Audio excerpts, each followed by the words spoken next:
Los chicos crecen y empiezan a cambiar, empiezan a madurar, y con esta maduración observamos nosotros los padres algunos cambios, como por ejemplo que ya no nos cuentan sus cosas, ¿no? Si de repente cuando ellos eran niños teníamos esta comunicación tan maravillosa que nos contaban todo, cuando ya entran en la adolescencia, esto cambia y nosotros como padres nos quedamos tristes. ¿Qué hacemos? ¿Cómo recuperamos esta confianza? Mi hijo ya no me cuenta sus cosas. Es el tema que vamos a conversar hoy día con Trixie Vargas, que es especialista en educación sexual y reproductiva de Apropos. Buenos días, Trixie, bienvenida. Buenos días, gracias por la invitación. Gracias a ti. Y también estamos con Iris Espinosa, que es psicóloga. Buenos días, Iris, bienvenida. Hola, Cecilia, encantada en el tema. Sí, realmente este tema es muy bonito. Y como dije, ¿no? Para muchos padres puede ser motivo de tristeza, motivo de preocupación, ¿no? Que ver que los hijos crecen y se van alejando, ¿no? Porque al no contar, al no compartir sus cosas, marcan una distancia. Pero esto, ¿por qué sucede? Bueno, no hay de qué preocuparse, es parte del desarrollo, es un indicador de que tu hijo va desarrollando, va cambiando y está en una búsqueda de independencia, ¿ok? Y definitivamente hay que tener en cuenta que él está viviendo situaciones y experiencias que no vivió de niño y que por ahí empieza a darse cuenta de si las puedo contar o no las puedo contar de acuerdo a la reacción que puedas tener tú. Y es normal y es inclusive alentador que este chico ya vaya construyendo su intimidad y no hay de qué preocuparse. Lo que no quiere decir que nosotros no estemos ahí. ¿Qué pasa? Que cuando el niño es pequeño nos venía a contar lo que le había sucedido, pero también él ya sabe qué papá somos o cómo reaccionamos ante qué situaciones y a partir de ahí va modulando. Por ejemplo, conversábamos con Iris en el interno y decíamos, ¿cuántos chicos le dijeron a la mamá, sabes qué, me está pasando esto? Mi ropa interior amaneció húmeda. ¿Cómo le digo? ¿Cómo le digo de mis primeras elecciones si yo todavía no las entiendo? Y a mí me causa intranquilidad y me causa zozobra. ¿Con quién las converso? Es muy probable que las vayas a conversar con una persona, con un par que está pasando la misma situación que estás pasando tú. Pero también es posible que este tipo de comunicación se pueda dar con la mamá, o sea, también hay casos, ¿no? Lo que sucede es que hasta cierto punto, porque él también quiere manejarlas y quiere entenderlas, entonces no sabe cómo puede reaccionar la mamá. Sobre todo si tenemos un previo donde cuando quisimos hablar de algún tema relacionado a mi sexualidad, encontré por ahí evasivas, encontré de repente me cambió el rostro, empecé a titubear y por ahí yo dije, mejor no hablemos de ese tema, estás muy pequeño aún. Entonces todos esos mensajes definitivamente constituyen el previo para que yo pueda hablar contigo con toda la libertad. Pero vuelvo a repetir, es parte de ese desarrollo, lo que no significa que nunca va a hablar contigo. Es muy probable que a medida que vaya avanzando y él vaya entendiendo esos cambios, llegue un momento que quizás no lo hable con la mamá, pero sí lo hable con el papá o con el hermano mayor. Ahora, hay cosas y cosas, ¿no? Hay cosas, definitivamente. Como bien tú dices, de repente, todo este mundo, digamos, de lo que implica su desarrollo sexual, ¿no? Sobre todo si es que estamos hablando de un niño, de un varoncito, con respecto a la mamá, evidentemente va a ser un poco más reservado, ¿no? Pero hay otras cosas que sí pueden contarlas, sobre todo las niñas, o en general niños y niñas, pueden confiar en los papás, y a mí lo que me llama la atención en todo caso en este tema es ¿por qué si es un niño que antes hablaba todo y contaba todo, de un momento a otro empieza a marcar su distancia y ya no cuenta nada? Bueno, yo creo que eso se debe fundamentalmente, como decía bien Trixie, a las actitudes que los padres hemos tenido justamente en la primera etapa de la infancia. Porque antes, pero dices bien, si las hemos tenido y las seguimos teniendo, ¿qué hizo la diferencia? La diferencia la hizo que cuando el niño era pequeño, su miedo era más fuerte que su necesidad de intimidad. Hay una medida, ¿no? O sea, el niño sabe de repente que si yo le digo a mi papá que caramba, yo le agarré dinero del bolso de mi papá se va a molestar. Pero de todas maneras siento tanto temor ante esa situación que digo, ya igual le cuento, aunque ya sé que me va a gritar. Pero cuando voy creciendo y voy viendo que tengo otras alternativas de comunicación que no son los padres, los amigos, las redes sociales, etcétera, entonces digo, bueno, ¿para qué le cuento a mi papá y a mi mamá si no lo va a entender? Entonces opera justamente de pronto entre los múltiples factores, 3 factores básicos que son interesantes por los cuales los hijos no cuentan, ¿no? Uno de ellos tiene que ver con la actitud de padres críticos. Y los padres críticos no son necesariamente los que le han dicho tú estás equivocado con su dedito acusador, sino son aquellos padres que inclusive con solo gestos tú le preguntas, mamá, mi amiga se fue a una fiesta con un chico de 18, mi amiga de 15, y la mamá, sí. Entonces la hija ya comprendió que eso no te debe volver a contar. O de pronto simplemente viste un programa de televisión con tu mamá y tu mamá dice, ¡qué barbaridad! ¿Cómo se viste? ¿Qué te va a contar tu hija que se compró una faldita en un centro comercial que es más alta que la de la televisión? Entonces, ¿qué sucede? La actitud del padre crítico no solamente es el lenguaje verbal, es el lenguaje gestal, corporal, las actitudes, los comentarios que los padres hacemos sobre los objetos que nos rodean y las situaciones cotidianas del día a día.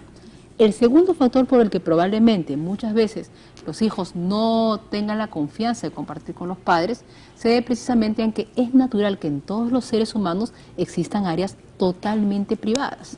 Ejemplo, la famosa confianza entre las parejas. La gente dice, mi esposo me tiene confianza, me dará su clave de internet, etcétera, ¿no? Pero en realidad, ¿qué pasa? Yo siempre pregunto, ¿acaso la confianza implica decir todo lo que uno piensa? No.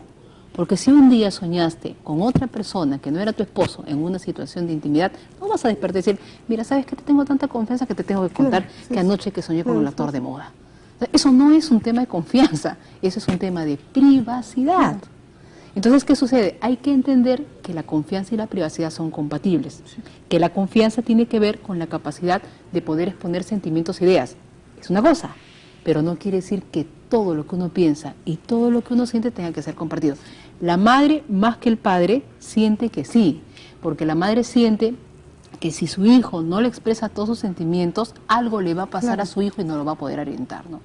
Y el tercer elemento por el cual muchas veces los padres y los hijos, o sea, los hijos no tienen la confianza de decirle a los padres, es porque los muchachos muchas veces sienten que los padres están más ocupados en conversaciones de carácter ejecutivo y logístico. Tu tarea, tu ropa, tu cama, la sala. O sea, ya hablaste, fuiste a tu curso de inglés, etcétera.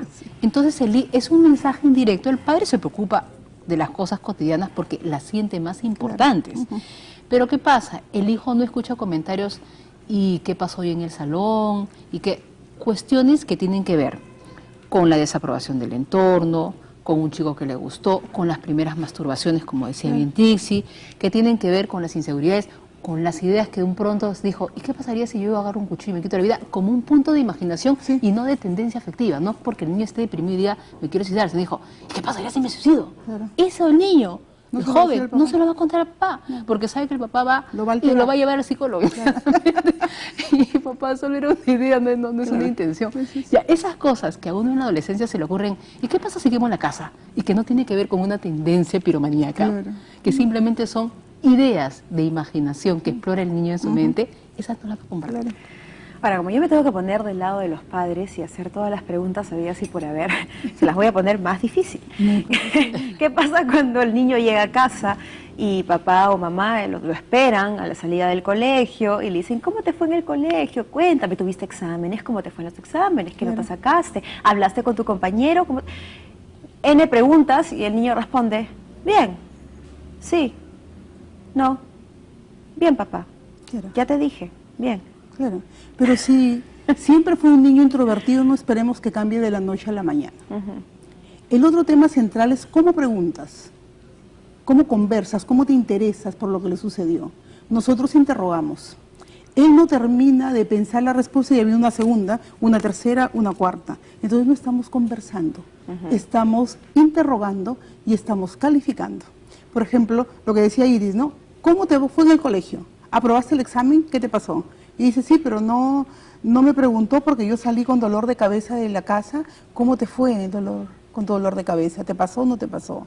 ¿Sentiste vergüenza porque te ibas a parar frente al salón, a tus compañeros, porque te tocaba exposición? Nada. Ellos piensan, ¿te bañaste? No te bañaste. Pero no me preguntó, ¿y cómo te sentiste en estos ratos que yo estuve fuera de la casa? ¿Te gustó lo que estuviste haciendo? ¿Qué te pasó? ¿Qué te pareció la comida? ¿Te gustó o no te gustó? Va más. ¿Qué fue con tu amigo?